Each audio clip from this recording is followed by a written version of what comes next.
Good morning friends. तो जैसे कि जो इंडियन ज्योग्राफी का जो सीरीज चल रहा था भारतीय भूगोल का, उसमें हम पढ़ा चुके हैं भारत का भौगोलिक विभाजन।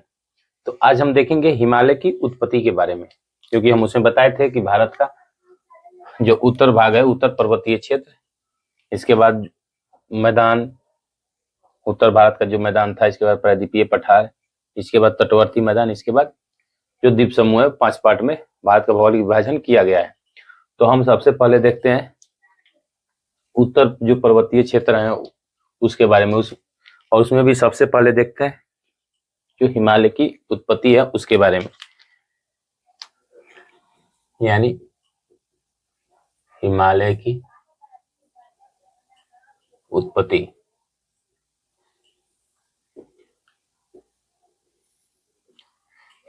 हम लोग इसके बारे में देखते हैं।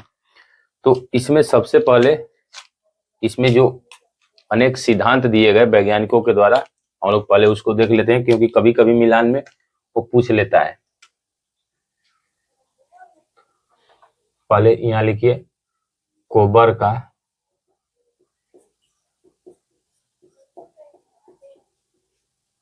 भूसन्नति का सिद्धांत। कोबर का भूसन्नति का सिद्धांत, कोबर का भूसन्नति का सिद्धांत। इसके बाद होम्स का संवहन तरंग का सिद्धांत, संवहन तरंग का सिद्धांत। जॉली का रेडियो एक्टिव तरंग का सिद्धांत, रेडियो एक्टिव तरंग का सिद्धांत।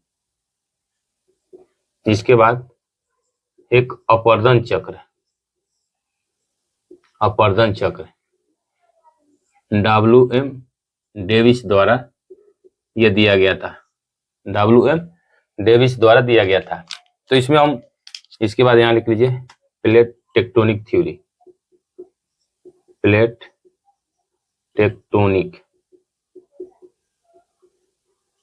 ये दिया गया था वेगनर द्वारा, यह दिया गया था वेगनर द्वारा। तो हम लोग मेनली पढ़ेंगे कोबर से और ये प्लेट टेक्टोनिक थ्योरी से, लेकिन ये कभी कभी मिलान में पूछ लेता है कि जो संवहन तरंग का सिद्धांत किसने दिया था? होम्स ने दिया था। रेडियो एक्टिव तरंग का सिद्धांत किसने दिया था? जॉली ने दिया था। अपवर्तन चक्र का सिद्धांत किसने दिया था? WM डेविस ने दिया था। इतना ये याद रखिएगा। लेकिन हम लोग पढ़ेंगे कोबर का भूसन्नति का सिद्धांत, यहीं से हिमालय की उत्पत्ति का सिद्धांत आता है।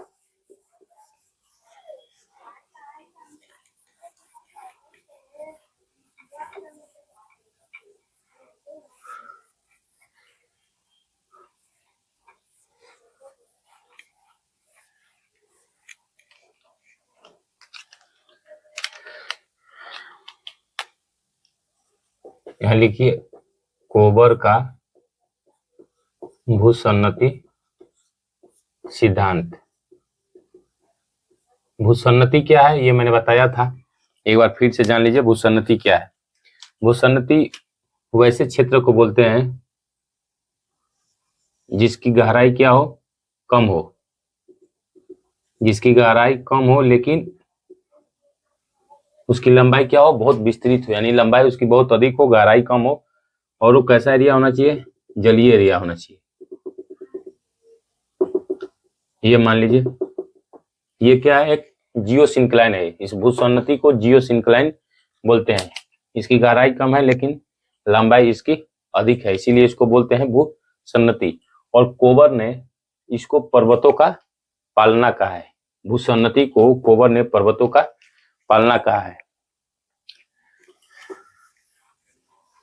तो इस सिद्धांत को देखने से पहले यहाँ पे देखते हैं कि जो पृथ्वी पर है, पृथ्वी पर जो प्लेट टेक्टोनिक में देखेंगे तो उसमें पृथ्वी पे क्या है? 7 बड़ी बड़ी प्लेटें हैं। ये प्लेट क्या होती हैं? तो प्लेट कुछ नहीं, जो पृथ्वी का जो क्रस्ट है और जो ऊपरी मेंटल है उसी को मिलाकर प्लेट बोला जाता है। तो ये मान लीजिए पृथ्वी है,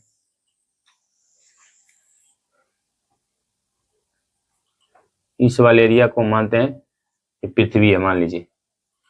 तो ये पृथ्वी क्या है, 7 बड़ी बड़ी प्लेटें हैं, पृथ्वी पे 7 बड़ी बड़ी प्लेटें हैं। यानी मान लीजिए कि पृथ्वी 7 बड़ी बड़ी प्लेटों से मिलकर बनी है। 1 2 3 4 5 6 7। एक प्लेट, ये 2 3 4 5 6 और 7। ये मान लीजिए कि पृथ्वी पे क्या है, 7 बड़ी बड़ी प्लेटें हैं।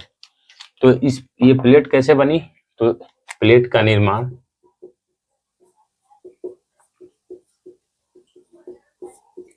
जो क्रस्ट है, क्रस्ट प्लस ऊपरी मेंटल, क्रस्ट प्लस जो ऊपरी मेंटल का जो पार्ट है, जैसे आप अर्थ का स्ट्रक्चर पढ़े होंगे, तो इसमें जो ऊपर भाग है 120 किलोमीटर तक ये लगभग आता है क्रस्ट। इसके बाद ये वाला एरिया आता है मेंटल, मेंटल के बाद नीचे वाला एरिया आता है कोर, क्रस्ट मेंटल कोर। तो जो ये क्रस्ट है, इसके बाद इस मेंटल का जो ऊपरी भाग है,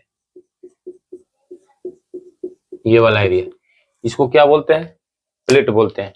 क्रस्ट और ऊपरी मेंटल के जो एरिया है उसको बोलते हैं प्लेट। ये प्लेट 100 से 200 किलोमीटर चौड़ी हो सकती है। प्लेट 100 से 200 किलोमीटर तक चौड़ी हो सकती है।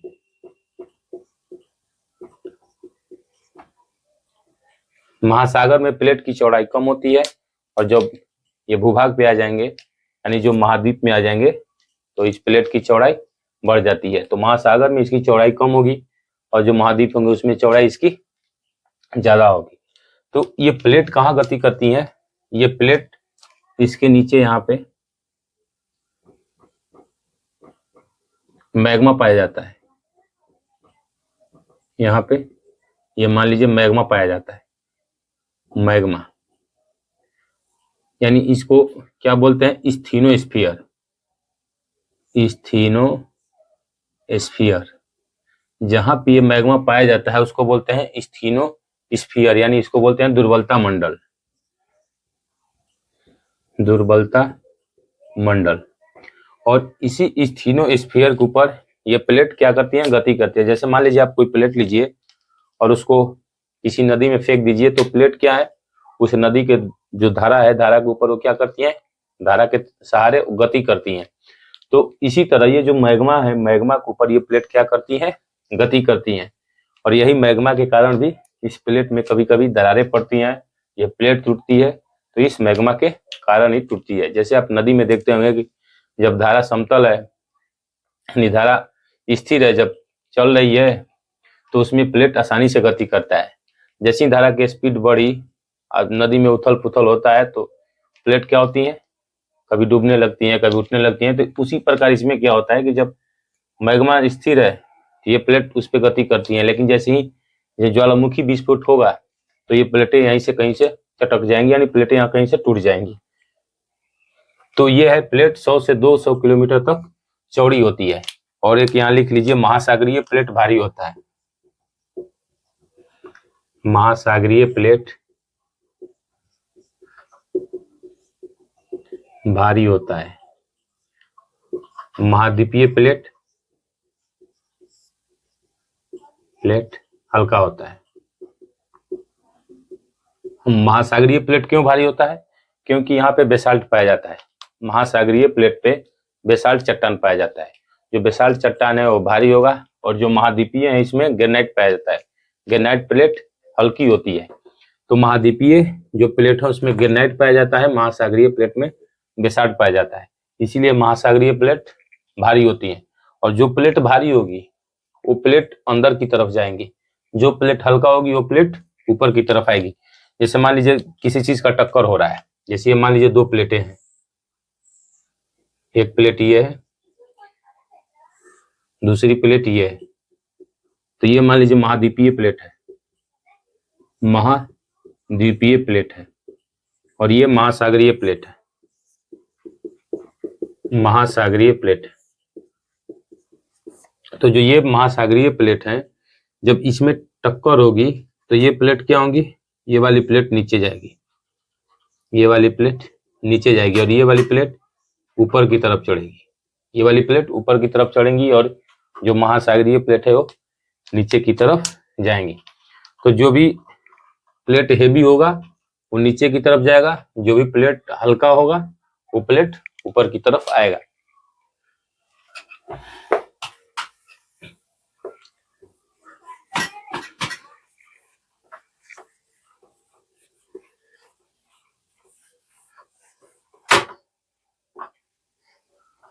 तो ये जो प्लेटें हैं इसी पे स्टेनोस्फीयर, ये प्लेट जो है मैग्मा के ऊपर गति करता है, स्टेनोस्फीयर के ऊपर गति करता है। तो जो हिमालय की उत्पत्ति के जो सिद्धांत में कोबर ने एक सिद्धांत दिया था जिसको बोलते हैं कोबर का भूसन्नति का सिद्धांत। अब हम टॉपिक पे आते हैं, ये तो आप समझ गए।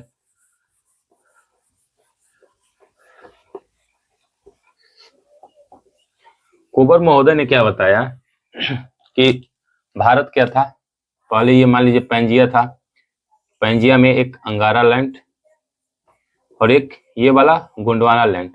तो भारत क्या था, गोंडवाना लैंड का हिस्सा था। और हम बताए हैं कि जब गोंडवाना क्रम की चट्टानें बन रही थी उस वक्त भारत यहाँ से क्या हो रहा था, अफ्रीका से यानी गोंडवाना लैंड से अलग हो रहा था और इसकी गति किधर की तरफ थी, अंगारा लैंड की तरफ थी, ये हम बता चुके हैं। तो इसी क्रम में क्या हुआ कि जब भारत के यहाँ से विभाजन हुआ, मान लीजिए जैसे ये भारत चला यहाँ से, ये मान लीजिए दो पार्ट में टूटा, इधर अंगारा लैंड था, इधर अंगारा लैंड या इसको बोलते हैं लरेसिया। तो जब भारत ये गोंडवाना लैंड से अंगारा लैंड की तरफ जैसे ही टूटा तो यहाँ पे क्या हुआ, एक सागर बच गया, ये वाला एक सागर बच गया, क्योंकि भारत टूट के किधर, हिंद महासागर के थ्रू इधर अंगारा लैंड की तरफ चल रहा था। तो पहले क्या था कि जब दो पार्ट टूटा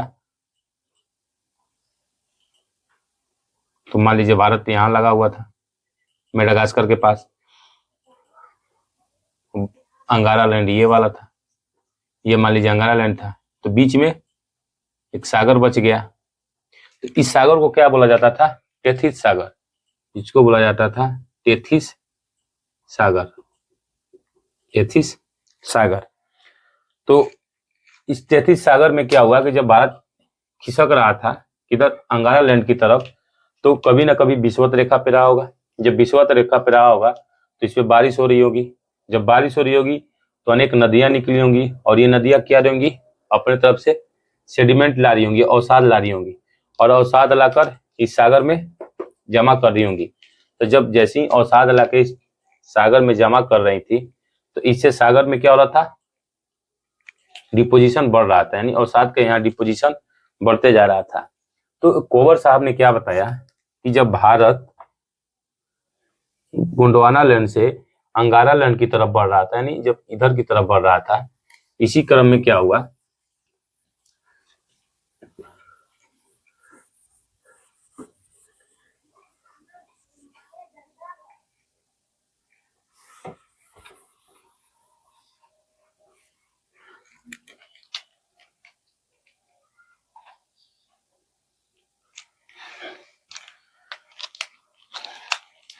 ये मान लीजिए ये भारतीय प्लेट है, ये भारतीय प्लेट है, ये भारतीय प्लेट है। इसके बाद ये मान लीजिए अंगारा लैंड का प्लेट है, जो भी चाइना वाला मान लीजिए प्लेट है, ये वाला प्लेट है। बीच में क्या था, टेथिस सागर था, टेथिस सागर। तो ये इसको बोलते हैं अग्र प्रदेश, ये दोनों को क्या बोलते हैं, अग्रदेश या अग्र प्रदेश, यानी अग्रभाग इसको बोलते हैं, फोरलैंड बोलते हैं। तो इस कोबर साहब ने क्या बताया कि जब भारत बढ़ रहा था इधर तो इसमें अवसाद धीरे धीरे जमा हो रहा है, यहाँ से अनेक नदियां मान लीजिए निकल के यहाँ अवसाद ला रही हैं, ये नदियां मान लीजिए यहाँ पे अवसाद ला रही है इस भूसन्नति में।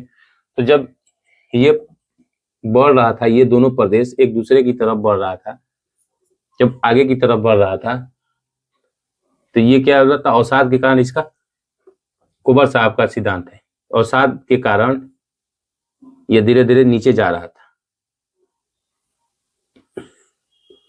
ये मान लीजिए नीचे की तरफ बढ़ रहा है, तो जब ये नीचे की तरफ बढ़ेगा तो जो इसके आगे वाले जो प्रदेश हैं, यानी जो फोरलैंड एरिया है ये वाला, तो ये क्या होगा, ये मान लीजिए अपने से जुड़ा हुआ है, तो जब ये जुड़ा हुआ है तो जब ये पार्ट नीचे जाएगा तो ये वाला पार्ट एक दूसरे की तरफ खिसकेगा।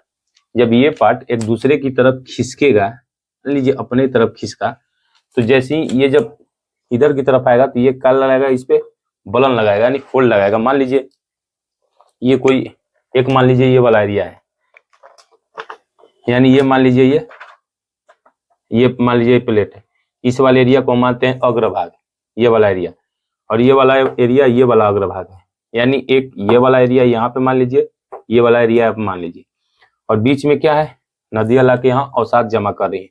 तो जब अवसाद जमा कर रही हैं तो कोबर साहब ने बताया कि इस अवसाद के कारण ये जो बीच वाला पार्ट है ये नीचे की तरफ जा रहा था। जब नीचे की तरफ ये वाला पार्ट जा रहा था तो इसका मतलब ये वाला एरिया एक दूसरे के करीब आ रहे हैं, क्योंकि ये धंसेगा तो ये वाला एरिया एक दूसरे के करीब आ रहे हैं। तो कोबर साहब ने बताया कि जब ये दोनों एक दूसरे के करीब आए, जो अवसाद था, तो इन जो एरिया है, जो फोरलैंड एरिया है, इन दोनों के कारण क्या हुआ कि इसमें बलन पड़ा। जब बलन पड़ा तो ये जो इसमें अवसाद जमा थे, ये अवसाद क्या हो गए, उठ गए, यानी अवसाद अपने आप से उठ गए। यानी पहले मान लीजिए अवसाद ऐसे था, और जब इधर से भी फोर्स लगा और ये वाला भी फोर्स लगा, यानी जब ये दोनों कन्वर्जेंस हो रहा था, ये वाला एरिया और ये वाला एरिया, जैसे मान लीजिए मेरा एक ये हाथ, एक ये वाला एरिया है, ये फोरलैंड का प्रदेश है, और ये वाला हाथ इस एरिया को दर्शा रहा है, तो और इसमें बीच में क्या है, मान लीजिए अवसाद है। तो जब ये दोनों क्या होंगे, जब खिसकेंगे, मान लीजिए दोनों एक दूसरे करीब आएंगे, तो इस पे क्या होगा, जोर लगा। जब इस पे जोर लगा तो ये वाला प्रदेश उठ गया। जब ये वाला प्रदेश उठ गया तो इसी से क्या हुआ, इसी हिमालय की उत्पत्ति हुई। यानी क्या लिख लीजिए कि कोबर का भूसन्नति का सिद्धांत, इसमें कैसे कैसे हुआ ये तो बता दिए, थोड़ा सा आप लिख लीजिए कि भूसन्नति में नदियां अवसाद जमा कर रही थी। नदियां क्या कर रही थी, अवसाद जमा कर रही थी, और इन्हीं अवसाद के दबाव के कारण जो भूसन्नति वाला एरिया है वो नीचे, भूसन्नति का क्षेत्र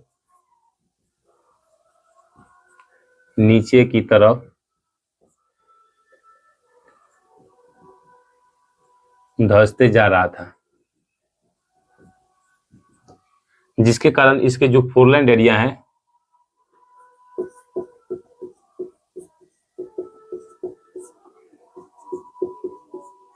अग्रभाग, यानी इसको बोलते हैं फोरलैंड क्षेत्र, एक दूसरे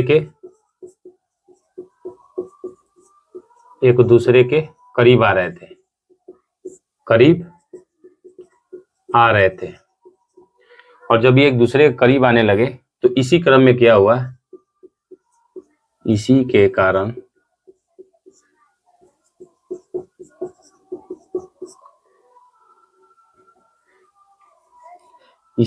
क्या हुआ, इस फोरलैंड प्रदेश के कारण क्या हुआ कि इसमें बलन पड़ा है, इसी कारण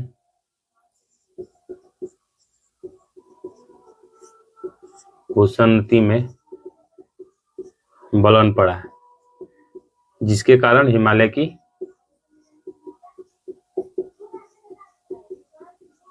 हिमालय का उत्थान हुआ। हिमालय का क्या हुआ, उत्थान हुआ। तो इसमें जब बलन पड़ा तो यहाँ पे 3 टाइप के पर्वत बने। कोबर के हिसाब से यहाँ पे 3 पर्वत बने, यहाँ तो 2 पर्वत बने और एक पामीर बना। जैसे यहाँ पे ये शिवालिक मान लीजिए बाहर वाला भाग, इसके बाद ये मध्य हिमालय, इसके बाद ये मेन हिमालय, मुख्य हिमालय। इसके बाद जो यहाँ पे बना ये वाला, ये है कुनलुन सान, ये हिमालय है। और ये चाइना में देखेंगे तियान शान, तियान शान के बाद यहाँ पे कुनलुन सान, यानी जो भारत से जो लगा हुआ एरिया है वहां पे है कुनलुन सान। और बीच में जो बना ये वाला, इसको यही है पामीर की गांठ, यानी ये है हिमालय, हिमालय, ये है कुनलुन और ये है पामीर की गांठ, यह है पामीर की गांठ, यानी रूफ ऑफ वर्ल्ड, यानी पामीर का पठार यही है। और ये कैसा पठार है? दो पर्वतों के बीच में है, तो इसको बोलते हैं अंतर पर्वतीय पठार, अंतः पर्वतीय पठार, यानी दो पठारों के बीच का जो पठार है उसको बोलते हैं अंतः पर्वतीय पठार। तो ये पामीर का हिमालय बना, यहाँ से कुनलुन बना और यहाँ से पामीर का गांठ बना, यानी 3 तरह के क्षेत्र बने। तो यहीं से कोबर के भूसन्नति के सिद्धांत के अनुसार यहीं से हिमालय का निर्माण हुआ, लेकिन इसका आलोचनात्मक मूल्यांकन किया जाता है। अब इनकी आलोचना क्या है?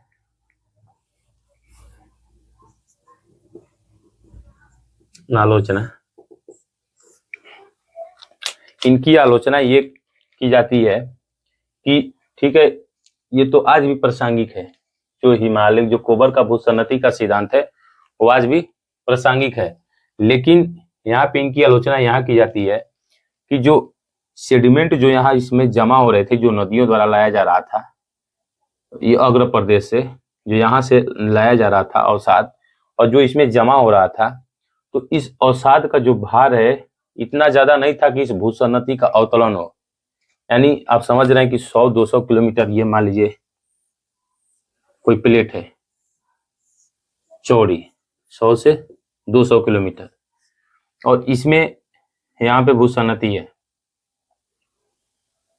यहाँ पे ये मान लीजिए जियोसिंक्लाइन है।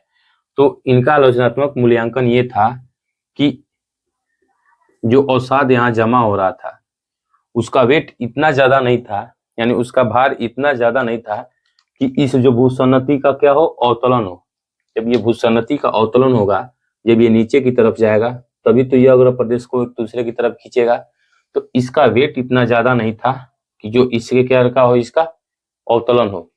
और इसी को जो ये थ्योरी है, इसको आगे चलकर प्लेट टेक्टोनिक थ्योरी इसको सही साबित करेगा। जो अवतरण के कारण इसका बलन नहीं हुआ, इसका जो बलन हुआ वो प्लेट के गति के कारण हो रहा है। तो यही आगे चलकर क्या होगा, प्लेट टेक्टोनिक थ्योरी इसको, इस सिद्धांत का प्रतिपादन करेगा अच्छे से। तो इनका आलोचनात्मक मूल्यांकन क्या है, लिख लीजिए।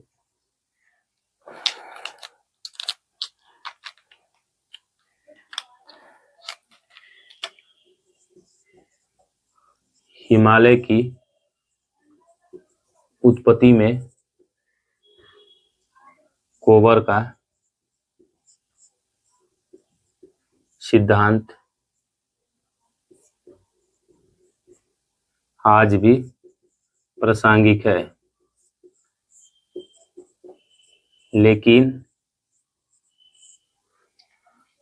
जो भूसन्नति का अवतरण है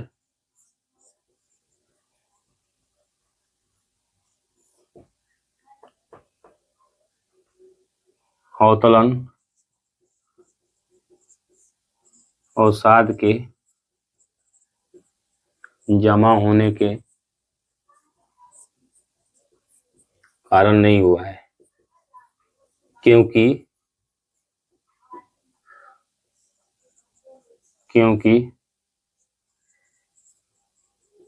अवसाद में उतना भार यानी वेट नहीं था, जिसके कारण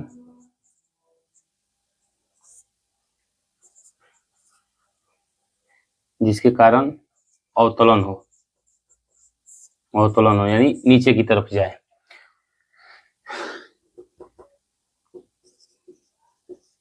इसका बाद में